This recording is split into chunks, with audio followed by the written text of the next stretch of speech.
Pas les pattes. Mais ma femme n'en saura rien. Jamais au grand jamais tu ne feras des choses avec moi. Oh, laisse tomber. Allez, va-t'en.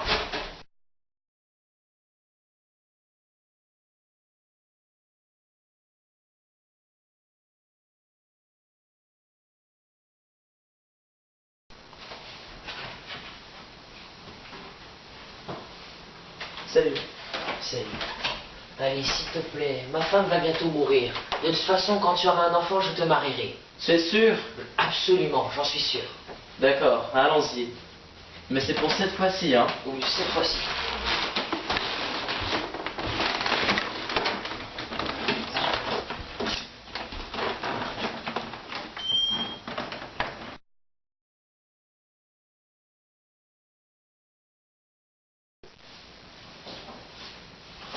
Oh mon Dieu, qu'est-ce que je vais faire avec un enfant? J'espère qu'il va rester avec moi, l'homme que j'aime. En plus, les temps sont durs en ce moment.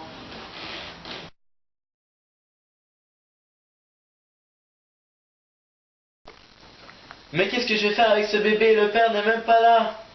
Mon Dieu, je vais mourir. Mon bébé. Mon bébé.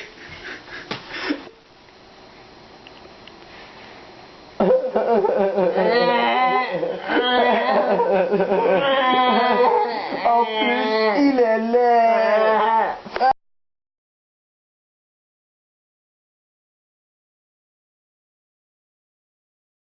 Ouh, il est mort. Quoi? Ah, enfin, il est mort. Quoi? Enfin, il est mort. Quoi?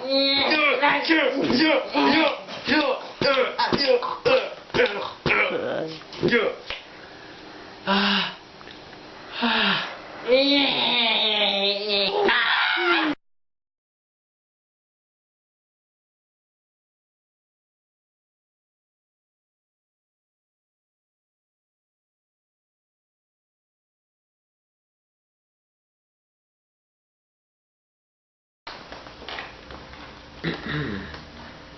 Ah, bonjour.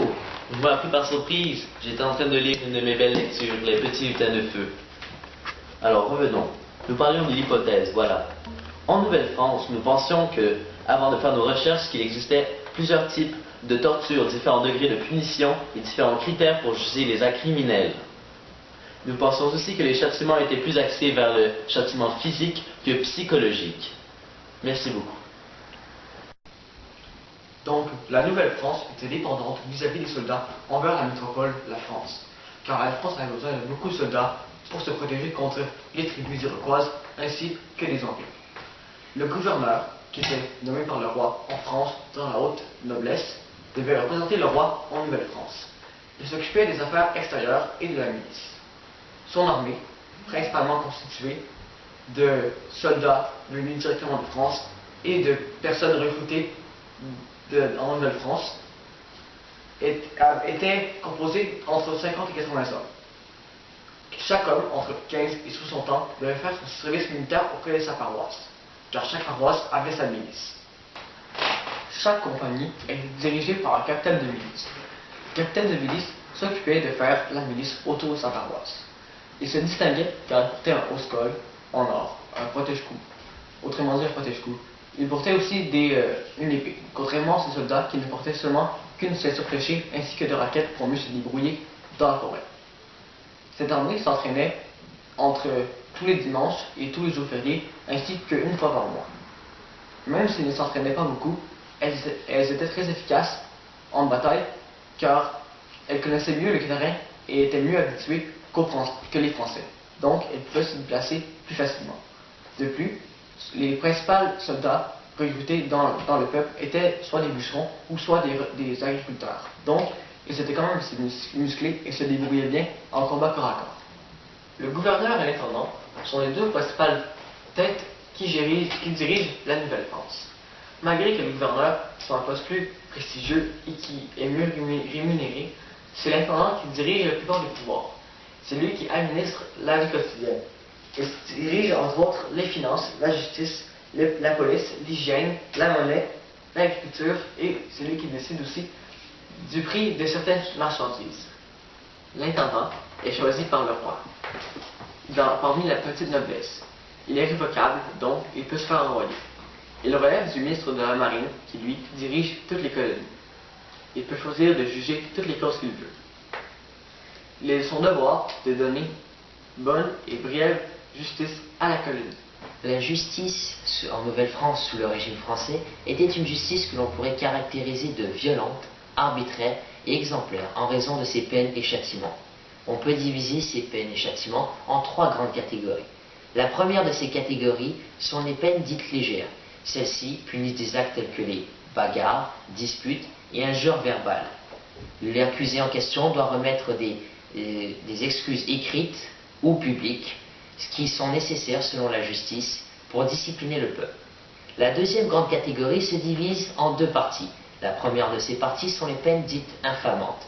Celles-ci punissent des actes considérés moins graves et des criminels qui en sont à leur première offense. Les peines infamantes touchent directement la réputation et l'honneur de l'accusé en question. Cela peut sembler assez banal et pourtant à l'époque, la réputation et l'honneur étaient 2 choses primordiales. La deuxième partie de cette grande catégorie sont les peines dites physiques. Celles-ci punissent des actes très graves, mais qui ne sont pas assez graves pour être considérées comme des peines capitales. Elles se résument souvent par le fouet, la flétrissure, la mutilation et le bannissement.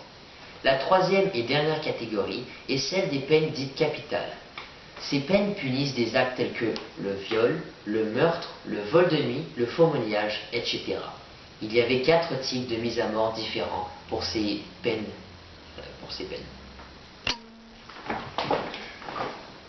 La troisième et dernière catégorie est celle des peines dites capitales. Celles-ci punissent des actes graves tels que le viol, le meurtre, le vol de nuit et le faux-monnayage. Il y a 4 différents types de mise à mort pour celles-ci. Le type de mise à mort le moins courant est le bûcher. On ne peut répertorier que 2 ou 3 cas en Nouvelle-France. La roue était utilisée quand le meurtre impliquait une mort lente et souffrante. La décapitation était réservée aux nobles puisqu'elle était courte et peu souffrante. Finalement, la pendaison était la plus courante. Pourquoi? Parce qu'elle appliquait un exemple. C'est-à-dire qu'il laissait les cadavres visibles au public afin de prévenir et de dissuader les potentiels criminels.